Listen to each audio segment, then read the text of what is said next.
primer lugar quiero, antes de cantar y antes de esta charla, aclarar algo. Las entidades vivientes condicionadas tenemos la tendencia a engañar, algo muy común. Y la verdad es que Srimad Bhagavatam afirma que la persona que se debe sentar en el Vyasasan tiene que tener las características de Shila Vyasa. Bueno, la realidad es que no los quiero engañar y no tengo esas características y además estoy muy lejos de tenerlas. Aún así voy a intentar hacer este servicio, así que quiero hacer esa aclaración. Jaya Radha Madhava Kunja Vihari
Voy a leer el texto número 1 del capítulo 12 del Bhagavad Gita tal como es.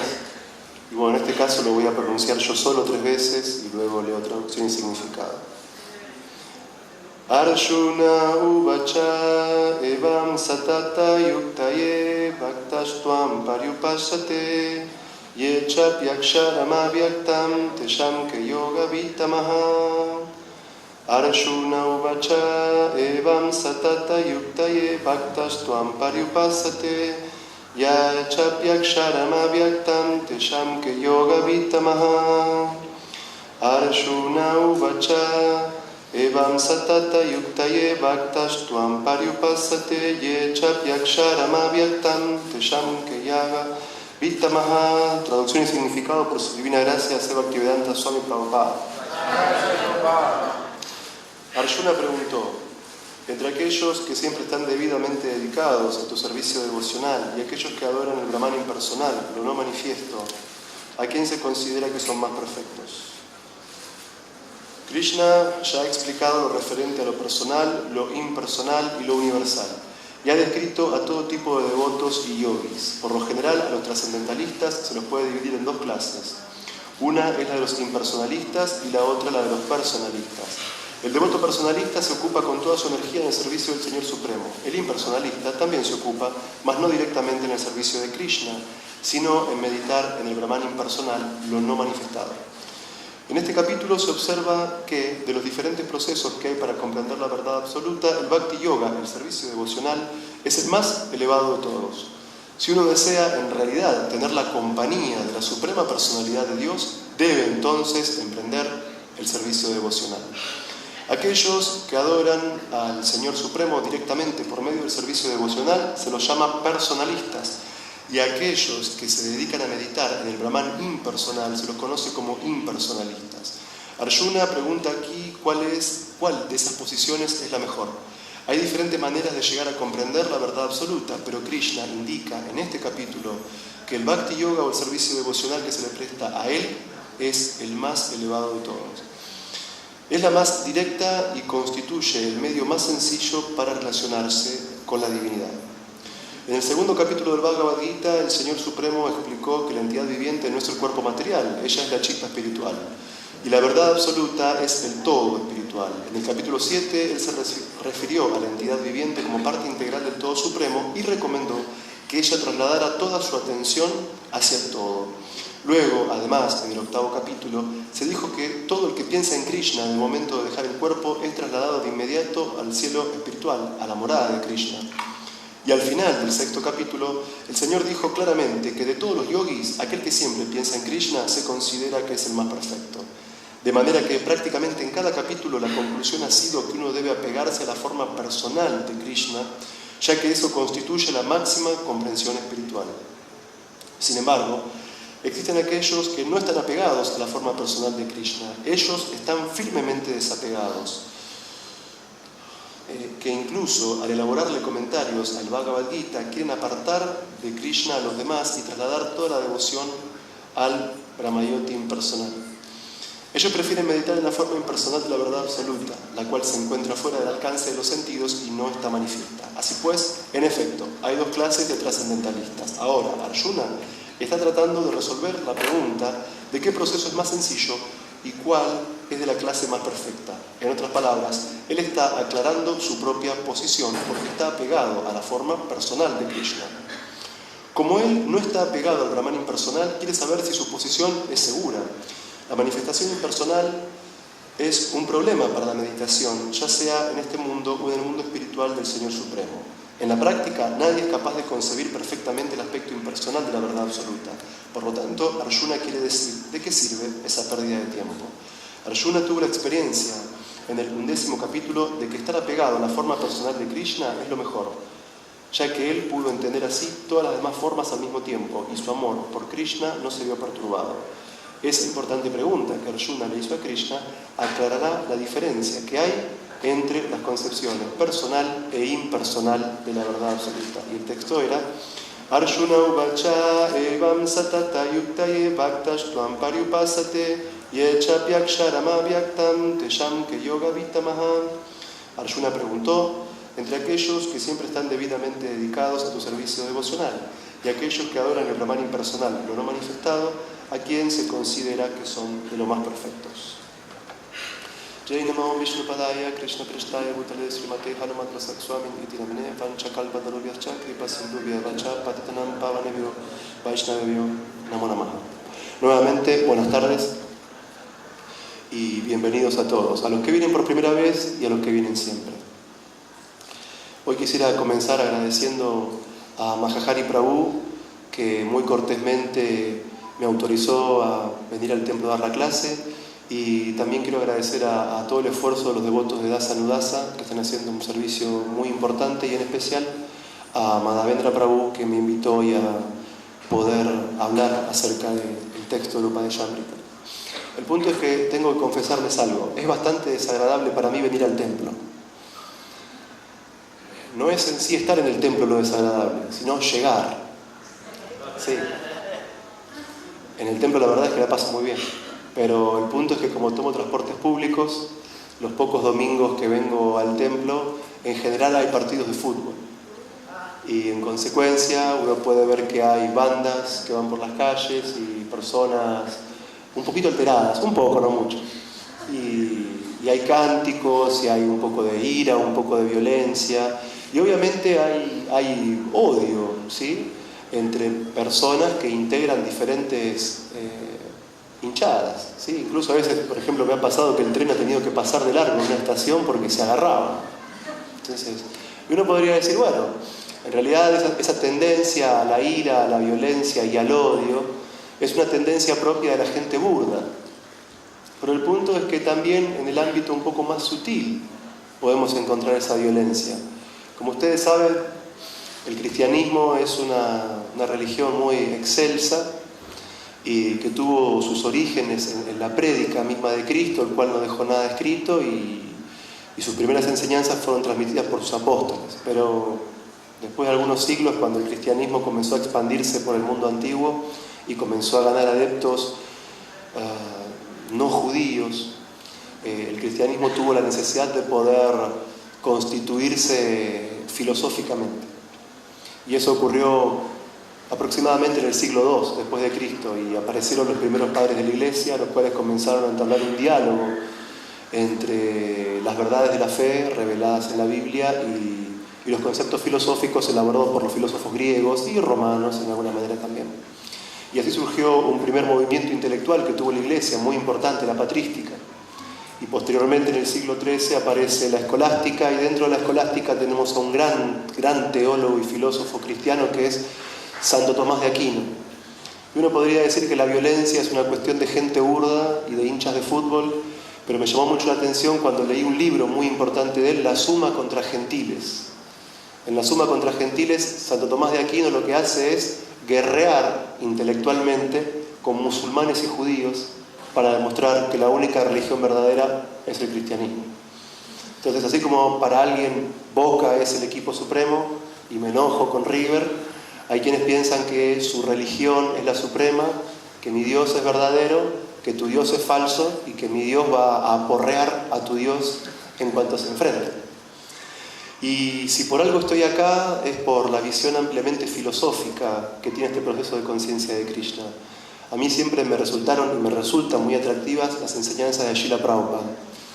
Y Srila Prabhupada siempre explicó, a lo largo de sus libros, una concepción mucho más amplia de la verdad absoluta.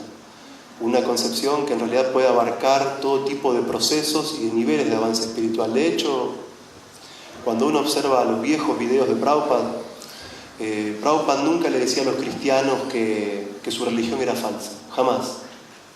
Lo que Prabhupada simplemente predicaba a los cristianos era: no coman carne, no coman carne, porque una persona que come carne se le dificulta mucho avanzar espiritualmente, porque no adquiere la cualidad de misericordia, de compasión hacia otros seres vivos. En consecuencia, Prabhupada nunca criticó las enseñanzas de Cristo, jamás.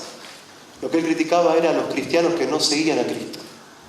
Y el primer punto, antes de avanzar en cualquier cuestión filosófica, Prabhupada decía a los cristianos: paren de comer carne, basta de comer carne. Y recuerdo una vez haber visto un video de Prabhupada, un video muy corto, en el cual está en un programa de televisión y el entrevistador quería aguijonearlo a Prabhupada para que Prabhupada hable mal de otras religiones, para que Prabhupada hable mal de las religiones establecidas en Occidente como el cristianismo, el judaísmo. Y Prabhupada nunca picaba ese anzuelo. Prabhupada simplemente buscaba inspirar con su ejemplo de pureza, con su ejemplo de entrega, con su conocimiento, con su devoción por Krishna. Prabhupada nunca ganó adeptos diciendo que todo lo demás era falso, jamás. Sino que Prabhupada nos dio la opción de poder conocer el servicio devocional tal como es, y así nos robó el corazón. Una vez recuerdo que una alumna me preguntaba, una chica muy, muy inteligente, estudiante de ciencias, me decía, pero ¿cómo puede ser una persona para sentirse atraída por Dios cuando Dios no es nada para uno? Y la verdad es que le di una respuesta así como rápida, porque quería continuar con el tema de la clase, y después me quedé pensando, digo, bueno, ¿cómo yo, una persona común, una persona completamente defectuosa, una persona con todo tipo de tendencias materiales, cómo es que me sentí atraído a Dios? Por sus devotos. O sea, la figura del devoto, la palabra del devoto, la conciencia del devoto, hace que personas que somos materialistas, de repente queramos cantar Hare Krishna, de repente queramos cultivar la pureza. Y en ese sentido, así como Prabhupada nunca predicó contra los cristianos, así como Prabhupada siempre exhortó a los cristianos a que dejen de comer carne, también cuando uno lee los significados de Bhaktivedanta, del Bhagavad Gita y del Srimad Bhagavatam, encuentra muchos significados en los que Prabhupada glorifica, en los que Prabhupada exalta la posición del Señor Jesucristo y de Mahoma, así como fundadores de diferentes religiones en este mundo. Y no solamente eso, sino que además el Bhagavad Gita es tan amplio, si estamos tan lejos del fanatismo, estamos tan lejos del Boca o River, estamos tan lejos de con mi religión vas al cielo y con la tuya vas al infierno, estamos filosóficamente tan avanzados en cuanto a ese punto, que mismo, como pudimos ver en el texto de hoy, se puede observar que en el Bhagavad Gita, tal como es, que fue traducido y comentado por su divina gracia Sri Bhaktivedanta Swami Prabhupada, se observa que hay diferentes caminos de avance espiritual. Y se observa que no solamente hay diferentes caminos, sino que también esos caminos nos permiten comprender diferentes aspectos de la suprema verdad absoluta. Es decir, los diferentes procesos de espiritualidad nos permiten realizar y tener un contacto, una experiencia directa de las diferentes fases de Krishna, que es la verdad absoluta. Y en ese sentido es tan desarrollada la filosofía de conciencia de Krishna, es tan madura, realmente es tan interesante, es tan profunda, que uno puede ver que en este verso del capítulo 12 del Bhagavad Gita, Arjuna está preguntando a Krishna, ¿quiénes están mejor situados? Aquellos que adoran lo inmanifiesto, aquellos que adoran el Brahman, aquellos que adoran ese aspecto de la suprema energía de Krishna, o aquellos que están adorando a Krishna como el supremamente atractivo. Hoy estábamos cantando el Santo Nombre y estaban proyectándose diferentes presentaciones PowerPoint, y uno podía ver que es mucho más fácil para uno poder meditar en ese chico que estaba por ahí corriendo con los amigos en los bosques que en una luz. Es muy difícil tomar refugio en una luz, es bastante impersonal, bastante artificial. En cambio, es bastante natural pensar en Krishna, es bastante natural desear el hecho de poder tener algún sentimiento de atracción por Krishna.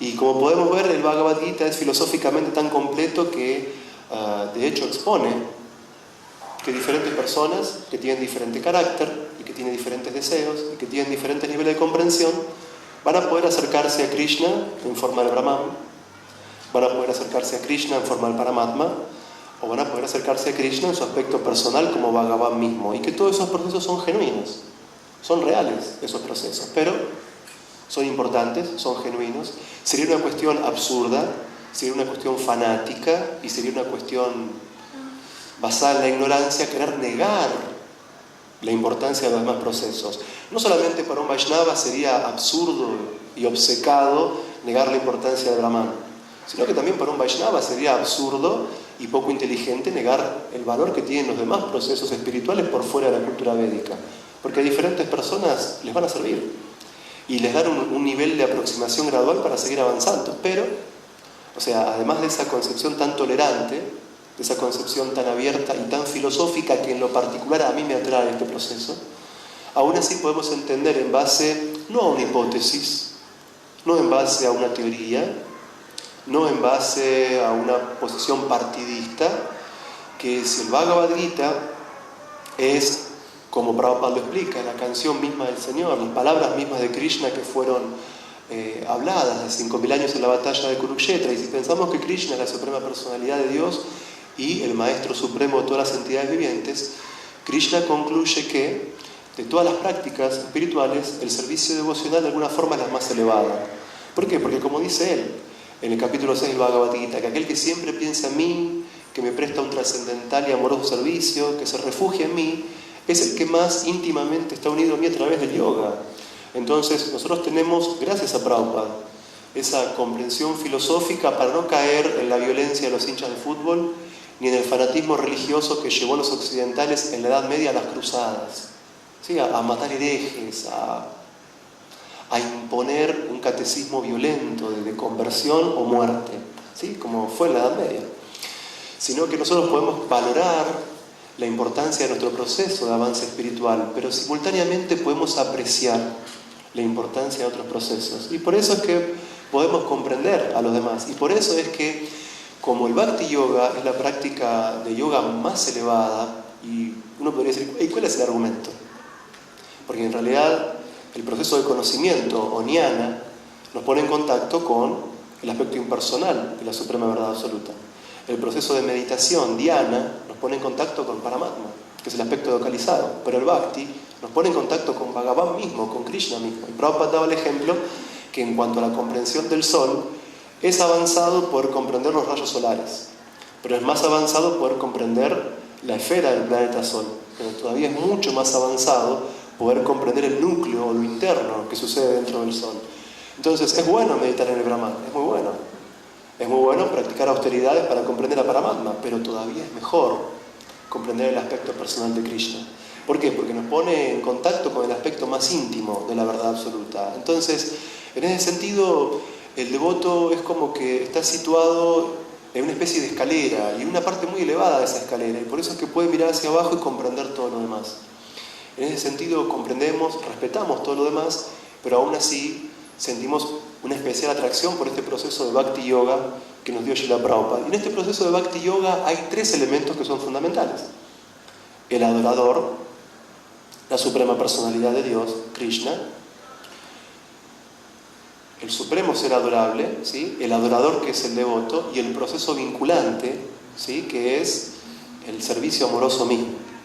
Y el punto es que este servicio amoroso en la era de Kali, como nosotros somos seguidores de Sri Gauranga Mahaprabhu, es un proceso que implica una práctica constante, una práctica disciplinada, una práctica regulada y consciente en base al canto del Mahamantra Hare Krishna, Krishna Krishna, Hare Hare, Hare Rama, Rama Rama, Hare Hare. Y este canto puede practicarse en cualquier tipo de circunstancias. Una vez recuerdo haber leído, por favor corríjanme, no lo tengo muy claro en este momento, pero creo que es en Ciencia de Autorrealización, un libro de Prabhupada que uno dice, uno solamente puede tomar una foto del Panchatattva, irse abajo de un árbol y cantar el Mahamantra, y eso ya es efectivo. Pero la verdad es que Chaitanya Mahaprabhu, y como Gaudiya Vaishnavas que somos, ¿sí? Nosotros pertenecemos a un linaje Vaishnava que comienza con Brahma y que pasa por Sri Chaitanya Mahaprabhu y que llega a nosotros a través de Srila Prabhupada y sus representantes genuinos. Como Gaudiya Vaishnavas comprendemos que el centro de nuestro sadhana, que el centro de nuestras prácticas es el canto constante del santo nombre de Krishna, con la mente absorta en él. Pero como Chaitanya Mahaprabhu nos explicó, este proceso es un proceso congregacional del canto del santo nombre. Uno puede cantar Hare Krishna debajo de un árbol, uno puede cantar Hare Krishna yendo al trabajo. Recuerdo que una vez, cuando conocí a los devotos, yo los conocí en Punta Alta, está como a 700 kilómetros, a 600 y tantos kilómetros, antes de llegar a Bahía Blanca. Entonces había un devoto que era ingeniero, era un tipo muy serio, muy regulado. Entonces él decía, y estaba dando la clase ese día Bhakti Bhuyan Maharaj, un devoto, un guru que admiro muchísimo. Mi primera clase la escuché de él. Y recuerdo que este devoto, este ingeniero, iba a nuestro centro de prédica y él decía que, le decía Bhakti Bhuyan Maharaj al momento de las clases, yo no tengo problema en no comer carne, yo no tengo problema en seguir ningún principio regulativo, yo no tengo problema en cantar las rondas, pero me cuesta mucho no ver la carrera de Fórmula 1 del domingo. Entonces Bhakti Bhuyan Maharaj le dijo, vaya a la carrera cantando Hare Krishna. Entonces, ese canto de Hare Krishna se puede hacer incluso yendo a ver la carrera, ¿sí? Pero el punto es que, como Chaitanya Mahaprabhu nos enseñó, este proceso es un proceso de canto congregacional del santo nombre. Y cuando hablamos de congregación, hablamos de seres humanos. Y cuando hablamos de seres humanos, hablamos de relaciones humanas. El problema. Recordemos, no somos impersonalistas, entonces nos tenemos que asociar con personas. Y la verdad es que la asociación con personas es un arma de doble filo. Porque el contacto con otros puede hacer que nos entusiasmemos mucho en la vida espiritual, o el contacto con otros puede hacer que nos quememos mucho en la vida espiritual. Entonces por eso tenemos la necesidad, dado que el proceso del canto del Santo Nombre es el Yuga Dharma, y dado que este proceso del canto del Santo Nombre se hace de modo congregacional, tenemos una necesidad para lograr nuestra autorrealización de comprender cómo relacionarnos con otros. Es un punto muy importante. O sea, uno puede cantar Hare Krishna individualmente, y esto va a ser siempre efectivo, pero aún así es mucho más nectario, es mucho más profundo, es mucho más placentero para nosotros poder cantar Hare Krishna con los devotos. Pero el punto es que no siempre las cosas salen bien con los devotos. Entonces, ¿qué hago? Bueno, consulta a las autoridades. Y Prabhupada explica que este movimiento ISKCON, él explica en el prefacio o en la introducción del Upadeshambrita, que este movimiento es guiado bajo la dirección de Sri Rupa Goswami, que fue un seguidor directo de Sri Chaitanya Mahaprabhu. Entonces, si este movimiento implica entrar en contacto con el aspecto más elevado de la verdad absoluta, que es Krishna, y si para entrar en contacto con él tenemos que cantar Hare Krishna, pero que ese canto se vuelve más potente en congregación, tenemos que saber cómo relacionarnos con esa congregación. Y Rupa Goswami, muy misericordiosamente, nos dio esa instrucción en el texto número 4 de el Upadeshambrita. Entonces, la verdad es que uno tiene diferentes niveles de relacionamiento con los devotos. Hay devotos con los que tenemos una relación mucho más cercana, hay devotos con los que tenemos una relación mucho más formal, y hay gente con la que no tenemos relación más que Hare Krishna. Haribol, ¿cómo está Prabhu? ¿Cómo está Madre? Y el punto es que, digamos, de todas las posibles formas que podríamos relacionarnos, es muy importante que, comprendiendo la importancia de la asociación con devotos para avanzar en la vida espiritual, podamos asociarnos adecuadamente. Y lo que Rupa Goswami explica es lo siguiente, que para poder tener una relación sana con los devotos, para poder tener una relación satisfactoria y para tener una relación que él califica de amorosa, podemos utilizar 6 procesos importantes. Uno de esos procesos es ofrecer prasadam a un devoto. Y la reciprocidad de ese proceso es aceptar el prasadam misericordiosamente. Otra forma de reciprocidad amorosa entre devotos es ofrecer regalos y aceptar regalos. Y otra de las formas de relacionamiento amoroso entre devotos es el hecho de poder preguntar en confianza a otro cómo avanzar en la vida espiritual y revelar nuestra mente para que de ese modo podamos situarnos en función de quiénes somos, cada uno de nosotros. Ahora bien, ese texto es el texto de un libro que, en cuanto a volumen, ¿sí? Si nosotros pensamos en función de los términos alienados de la sociedad tecnocapitalista actual, podemos decir que el Upadeshambrita es un texto muy insignificante, porque es chiquitito, tiene creo que 11 textos. ¿11 son? Entonces uno diría, pero bueno, el Srimad Bhagavatam tiene 18.000 textos, eso es un verdadero libro. Sí, por supuesto, claro que lo es. Pero no por eso tenemos que desprestigiar el Upadeshambrita. ¿Por qué? Porque Prabhupada explica al comienzo del libro que por seguir las instrucciones dadas por Rupa Goswami en el Upadeshambrita nos vamos a volver Vaishnavas puros. Entonces, digo, para una persona con una visión materialista dice, sí, un librito de 11 textos, no debe llegar ni a 100 páginas, ¿sí? Uno podría decir, bueno, sí, un libro escrito en el Renacimiento, ni siquiera es tan antiguo como el Bhagavad Gita, que tiene 5.000 años, pero sin embargo, por seguir las instrucciones del Upadeshambrita, todos podemos volvernos devotos puros, que en realidad es la meta suprema de la vida humana, porque nos pone en contacto con Krishna. Entonces, digo, en el Upadeshambrita, Prabhupada explica cómo podemos hacer para que ISKCON, esta sociedad internacional para la conciencia de Krishna, se vuelva vigorosa. En el Upadeshambrita, Prabhupada explica cómo podemos hacer para que los miembros de ISKCON podamos progresar espiritualmente y cómo hacer para que esta institución, que es un medio para practicar el Bhakti Yoga, se vuelva un medio realmente idóneo y eficaz para cruzar este océano del nacimiento y la muerte.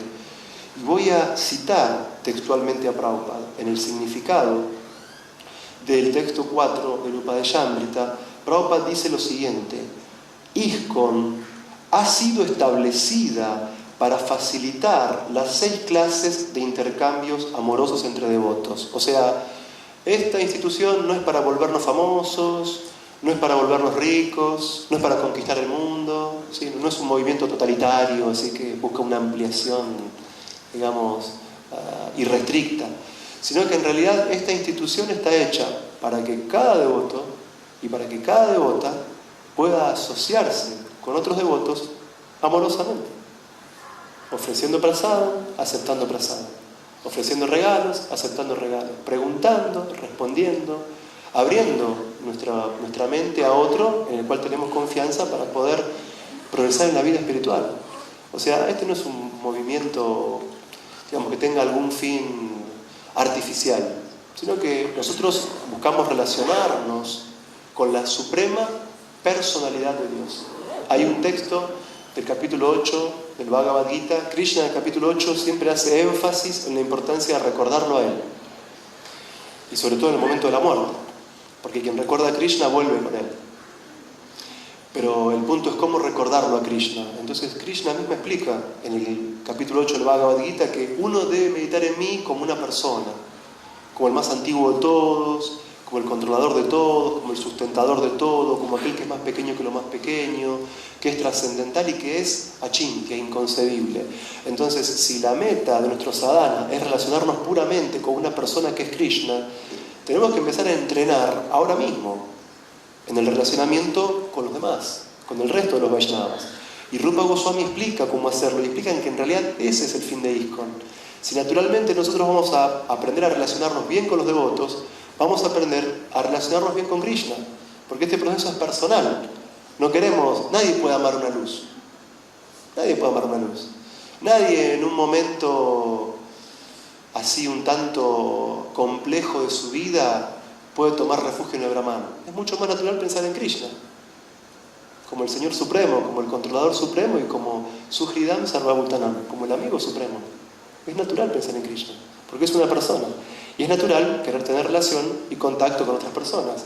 Pero para no tener esa relación en base a lo que yo pienso, o en base a lo que yo imagino, o para no tener esas relaciones entre Vaishnavas reproduciendo lógicas que no son propias del Vaishnavismo, entonces es que Rupa Goswami nos dio este Upadeshamrita para poder comprender quién es quién, dónde está situado cada uno y cómo relacionarnos con cada Vaishnava, ofreciendo regalos, aceptando regalos, ofreciendo prasadam, y preguntando y respondiendo. Y Prabhupada dice que en realidad, y esto es muy importante, y cuando leí el texto 4 del Upadeshamrita me llamó mucho la atención. Prabhupada dice: ISKCON, esta institución, la Sociedad Internacional para la Conciencia de Krishna, se nutre. Ustedes piensen lo simbólico de esta palabra nutrición. Cuando hablamos de nutrición hablamos del alimento, hablamos de lo que permite conservar y acrecentar la vida, la existencia misma, la pervivencia del hombre en este mundo.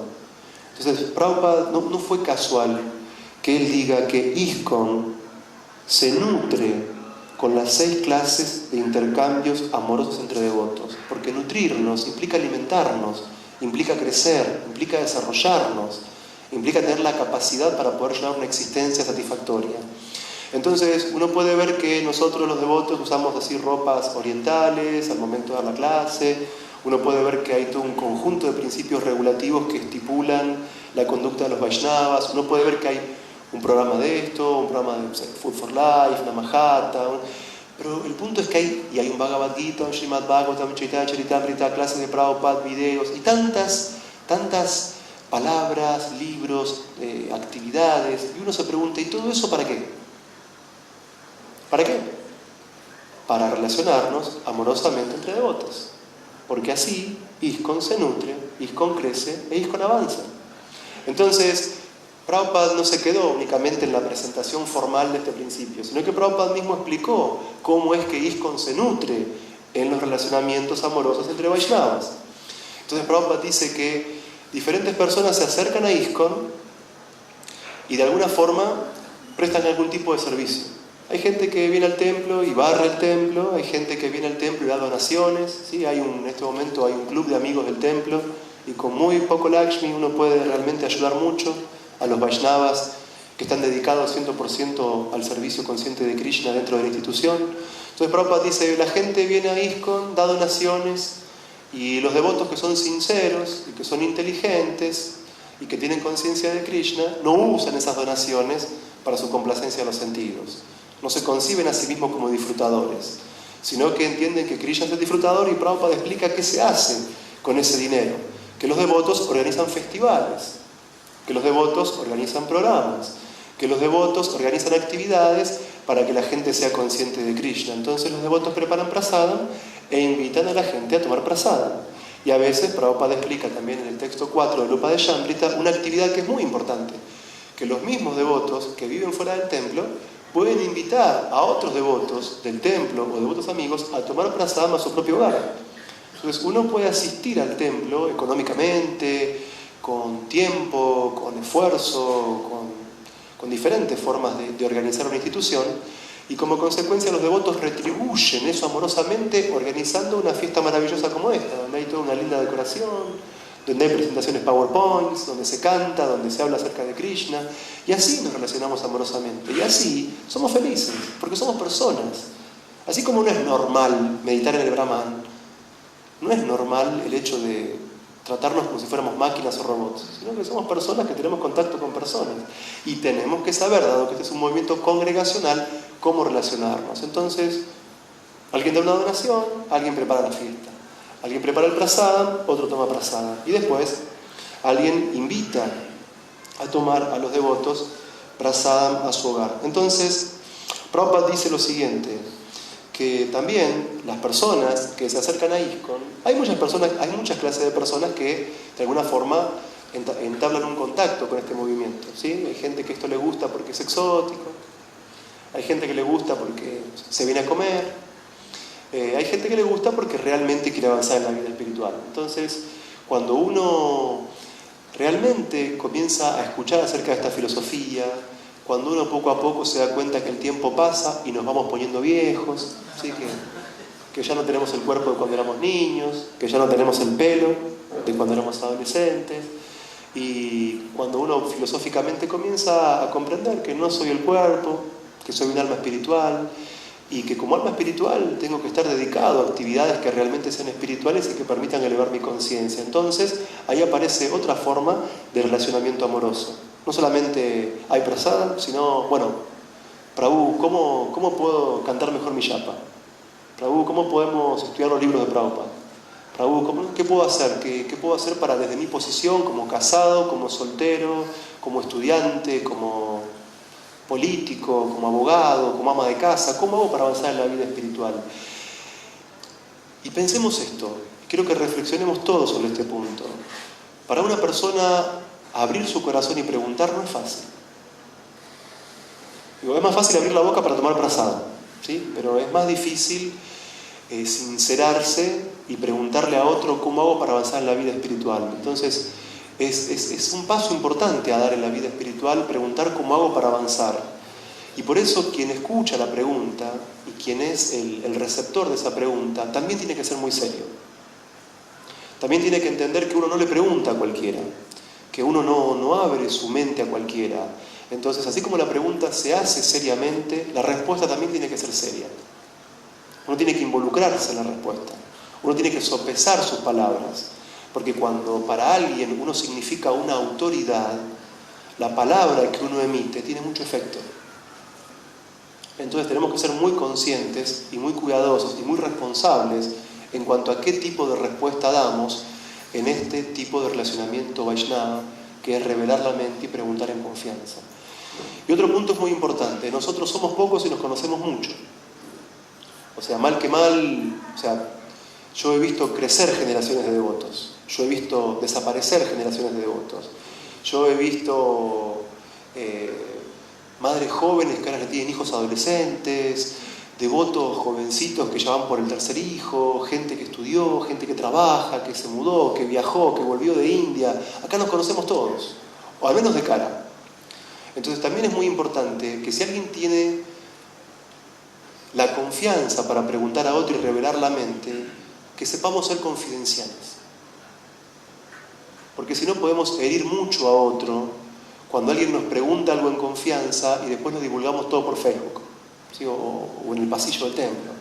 Entonces, digamos, tenemos que tener el criterio suficiente para tornar operativos estos criterios de relacionamiento Vaishnava que nos dio Srila Rupa Goswami en el Upayamrita. Porque estos relacionamientos Vaishnavas nutren y permiten que ISKCON crezca y que crezca sanamente. Entonces, la cuestión no solamente preguntar, sino preguntar con sinceridad y responder con responsabilidad. Y aquello que se pregunta y que se revela en confidencialidad queda algo así como en el catolicismo el secreto de confesión con el cura. Es entre mi confesor y yo, y de ahí no sale. ¿Por qué? Porque como este movimiento es congregacional y como no somos muchos, entonces si yo le cuento algo a Mathura Hari, porque es una persona que realmente respeto mucho, porque es un devoto que tiene una trayectoria muy seria, pero después él lo divulga a toda la congregación, entonces no solamente que me voy a enojar con él, sino que tal vez si me pasó algo malo me va a dar vergüenza para venir al templo. Entonces tenemos que ser muy cuidadosos en esos relacionamientos amorosos. Y les voy a dar un ejemplo de Prabhupada. Una vez un discípulo de Prabhupada tuvo una caída y como Prabhupada recibía, o sea, como las cartas de Prabhupada pasaban primero por sus secretarios, o a veces, por ejemplo, Prabhupada dictaba la respuesta a algún secretario. Y el devoto había tenido una caída bastante complicada. Entonces el secretario de Prabhupada divulgó la caída de este discípulo de Prabhupada, de este hermano espiritual, entre los GBC de ISKCON y la versión comenzó a circular. Entonces Prabhupada lo retó a su discípulo. En términos isconianos, lo maceó. ¿Por qué? Porque Prabhupada le dijo, ahora vos le cerraste el camino de regreso. Porque si la cuestión hubiera sido confidencial, de maestro a discípulo, y ahí moría, entonces no trascendía. Pero como el problema que el devoto había tenido trascendió hacia la comunidad, por una cuestión de ego falso, es difícil que uno pueda mirar cara a cara a los demás, después de que todos los demás saben lo que hicimos. Entonces digo, está bien leer, no está bien, es fundamental leer Upayamrita, es fundamental conocer estos modos de relacionamiento Vaishnava, pero también es fundamental que eso no quede en la palabra y que esto realmente sea meditado y sea puesto en práctica, porque así es como ISKCON se va a nutrir. Y la verdad es que el propio Krishna de alguna forma nos dio el ejemplo de esta cuestión. Hace 5.000 años, cuando Krishna estaba presente en la tierra, tenía 2 devotos puros que vivían en una misma ciudad, en la ciudad de Mitila, que era la capital de Kundina. Y uno de ellos devotos era un brahmana casado, muy erudito, llamado Shrutadev. Y el otro devoto era un rey muy opulento, autocontrolado, llamado Bahulashva. Prabhupada dice que Shrutadev tenía la cualidad que él se conformaba con lo que Krishna le daba como su misericordia para poder subsistir. Que a pesar de ser casado y de ser brahmana, él no estaba fruitivamente activo para obtener resultados materiales en su trabajo, sino que él estaba satisfecho en virtud de la práctica del servicio devocional a Krishna y aceptaba todo lo que venía como la misericordia del Señor. Y que del mismo modo, el rey Bahulashva era un rey que estaba satisfecho con el territorio que gobernaba y que no salía a hacer la guerra a otros reinos con tal de expandir su poderío material. Y eran devotos puros que ansiaban mucho la asociación del Señor. Y el Señor, que es el amigo supremo, que está en el corazón de todos y que nos conoce a todos, decidió viajar a Mitila para reunirse con sus devotos y darle el darshan. Entonces Krishna, deseoso de ver a su devoto, porque es una persona y se relaciona con las personas personalmente. Y así como el devoto experimenta amor por Dios, también el Señor experimenta amor por sus devotos. Entonces Krishna automáticamente le dio la orden a su áuriga, a Daruka, ¿sí? al conductor de su cuadriga, que prepare su carro para partir hacia Mitila. Y no solamente Krishna partió para reunirse con sus devotos, sino que además fue acompañado por grandes sabios y devotos. Fue acompañado por Narada Muni, fue acompañado por Vyasadeva, fue acompañado por Parashuram, fue acompañado también por el gurú de los semidioses, por Brihaspati y por varios sabios más. Entonces, cuando Krishna iba viajando hacia Mithila, atravesaba diferentes reinos y la gente que lo veía a Krishna de camino se quedaba así, pero completamente extasiada por Krishna y por el cortejo que tenía Krishna. Era como ver a la luna en el cielo rodeada con las estrellas, porque estaba Krishna con todos los grandes sabios. Entonces la gente que los veía pasar sentían que habían llegado al mundo espiritual mismo, porque estaba Krishna ahí con todo su atractivo, con toda su belleza, con todo su encanto, con su sonrisa, con ese atractivo que supera la belleza de miles de cupidos. Y cuando Krishna finalmente llegó a Mithila, todos los ciudadanos de ese lugar se reunieron junto a él para traerle sus regalos, sus ofrendas amorosas, para relacionarse amorosamente con el Señor. Y también, por supuesto, asistieron al darshan del Señor el brahmana Shrutadev y el rey Bahulashva. Entonces cada uno de esos devotos puros le pidieron al Señor Supremo que visite su hogar. Sí, es algo muy importante. Y lo mismo que le pidió a Krura, a Krishna, cuando Krishna entra en Mathura. Y Krishna dijo, no, primero tengo que arreglar mis asuntos por acá con Kamsa, después te voy a ir a visitar. Pero bueno, y todos sabemos lo que pasó al afortunado Kamsa. Entonces, a veces uno desearía ser Kamsa también, pero el punto es que Krishna fue a la humilde morada del brahmana Shrutadev y fue también al opulento palacio de Bahulashva. Entonces, en el palacio de Bahulashva, Krishna fue servido así, pero con mucha opulencia, muchísima opulencia. Y en la casa de Shrutadev, el Señor fue servido con mucha más humildad, pero también con la misma esencia, con la misma devoción, con el mismo amor. Entonces, en un momento, ambos, o sea, el rey por su lado y el brahmana por su lado, adoraron al Señor, lavaron sus pies de loto. Un punto muy importante es que Krishna es tan misericordioso con sus devotos que satisface sus deseos.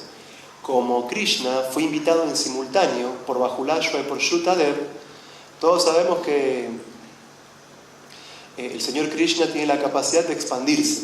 Entonces, un Krishna fue a la casa del brahmana, un Krishna fue a la casa del rey. Pero no solamente Krishna se expandió, sino que también los acompañantes de Krishna se expandieron. Entonces había un Vyasa en la casa del brahmana, un Vyasa, y así, se habían duplicado, se habían clonado trascendentalmente. Entonces estaban en simultáneo Krishna y los sabios en el palacio y en la casa del brahmana muy austero. Entonces, simultáneamente el brahmana y el rey estaban lavando los pies del loto de Krishna, estaban tomando esa agua del Abhishek y rociando la cabeza de su familia para obtener la bendición del Señor. Y el punto es que en un momento el brahmana comenzó a masajear los pies del loto del Señor y cuando terminó el Señor le dio la mano al brahmana y lo miró a los ojos y le comenzó a hablar. Y es muy importante la instrucción que Krishna le dio a este brahmana Shrutadev. Y le dijo que todos los grandes sabios que están ahora en tu hogar son muy misericordiosos contigo y con tu familia. ¿Y por qué?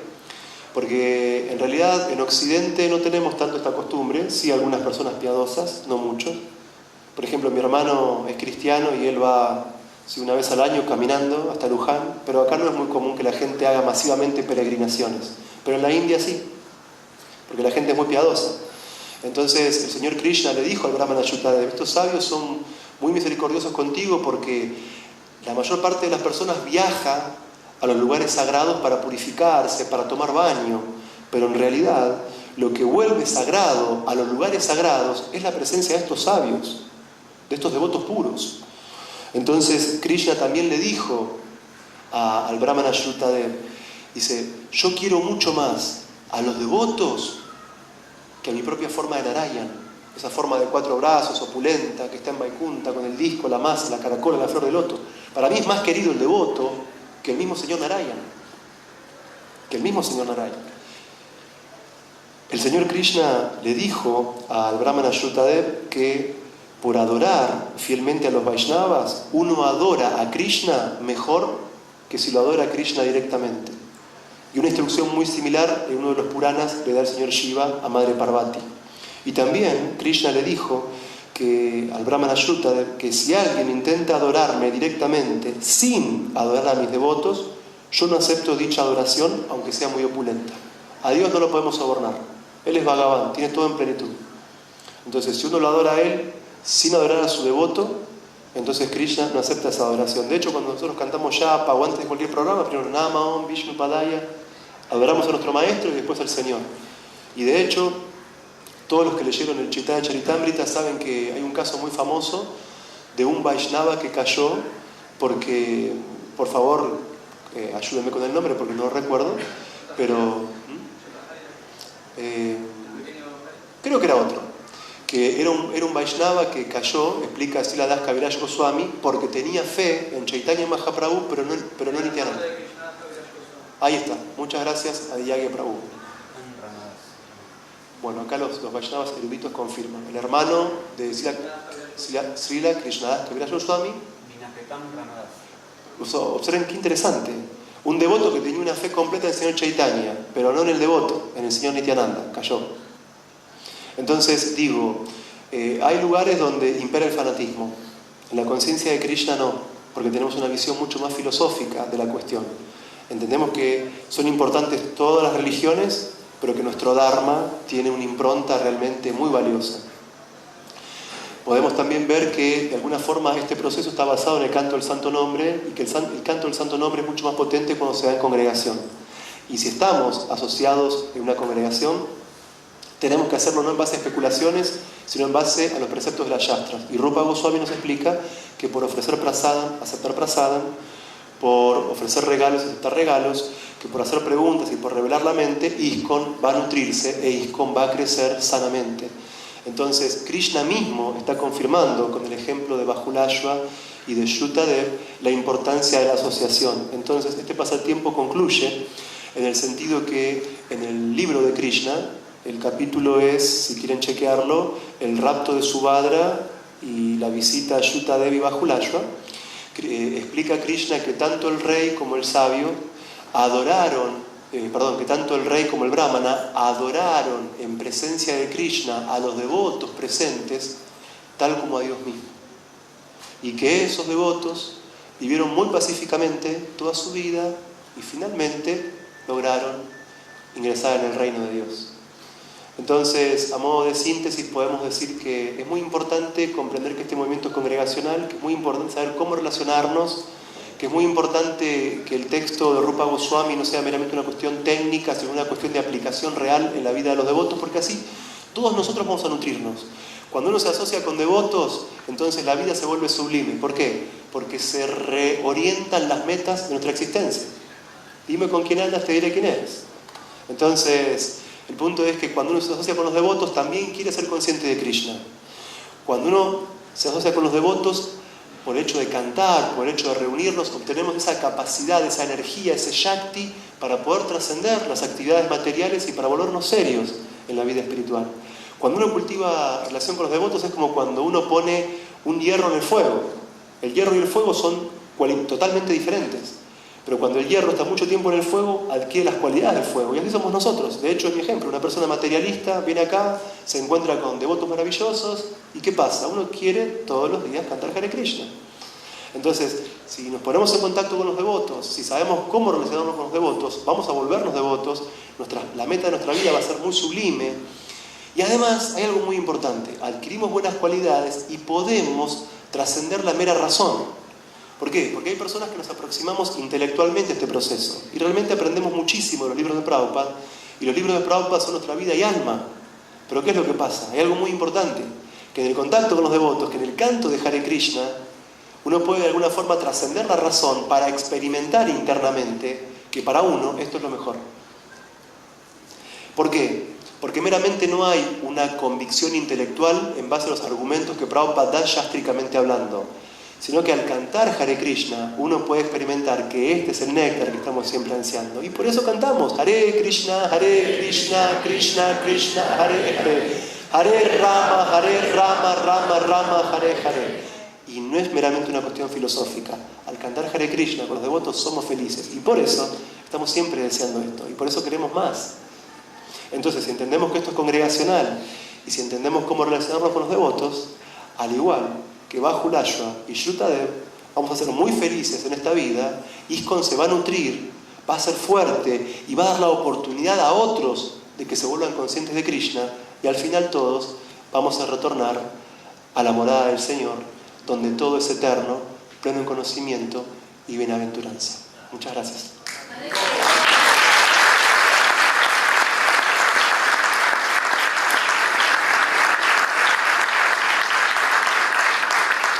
Bueno, si hay alguna pregunta, ¿hay algún tiempo? ¿Sí? ¿Sí? Claro. Sí. ¿Qué opina usted de Arturo Schopenhauer? Bueno, Schopenhauer es un filósofo alemán del romanticismo, él influyó mucho a Nietzsche y él dice que su filosofía tiene 3 puntos de acceso. O sea, hay 3 puntos de acceso para comprender el mundo como voluntad y representación, que es la máxima obra de Schopenhauer. Y él dice la filosofía Vedanta, Kant y Platón, los grandes. Pero el punto es que su filosofía no es una filosofía personalista, es una filosofía en la que encontramos muchos puntos en común porque él también habla de la reencarnación. Es muy interesante. Lástima que, bueno, un Schopenhauer produjo un Nietzsche, lamentablemente, ¿no? Pero lamentablemente un Schopenhauer produjo un Nietzsche, Friedrich Nietzsche, ¿sí? Lamentablemente. Entonces, él es el famoso, bueno, dejémoslo ahí porque hay poco tiempo. Entonces, el punto es que, sí, es un filósofo interesante, es un filósofo alemán, serio, por supuesto, pero su filosofía no conduce directamente al Bhakti. Acá hay un punto muy importante. En las instrucciones que, Canto 3 del Srimad Bhagavatam, en las instrucciones que da el señor Kapila a su madre de Bhajuti, se explica que acá hay un punto muy importante. Hay muchas filosofías. Entonces, cuando uno las estudia, dice, bueno, entonces, ¿cuál es mejor? Y hay un criterio que da el tercer canto del Srimad Bhagavatam que dice que toda filosofía es verdadera filosofía si conduce al servicio del Señor. Si no conduce, es un juego de palabras. Entonces, con Schopenhauer pasa algo así. Es muy interesante, es muy valioso, pero no conduce al servicio del Señor. Tiene un valor muy relativo, pero valioso.